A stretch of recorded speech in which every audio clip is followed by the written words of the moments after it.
কোনো একদিন কর্মহীন পূর্ণ অবকাশে, বসন্ত বাতাসে অতীতের তীর হতে যে রাত্রি বাহিবে দীর্ঘশ্বাস, ঝরা বকুলের কান্না ব্যথিবে আকাশ।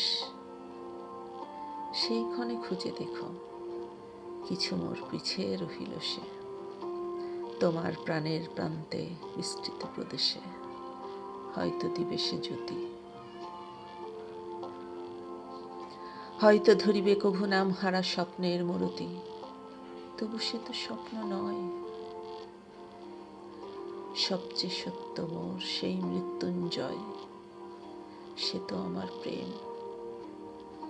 তারে আমি রাখিয়া এলেম অপরিবর্তন অর্ঘ্য তোমার উদ্দেশ্যে। পরিবর্তনের স্রোতে আমি ভেসে যাই কালের যাত্রায়। শেষের কবিতা, রবীন্দ্রনাথ ঠাকুর।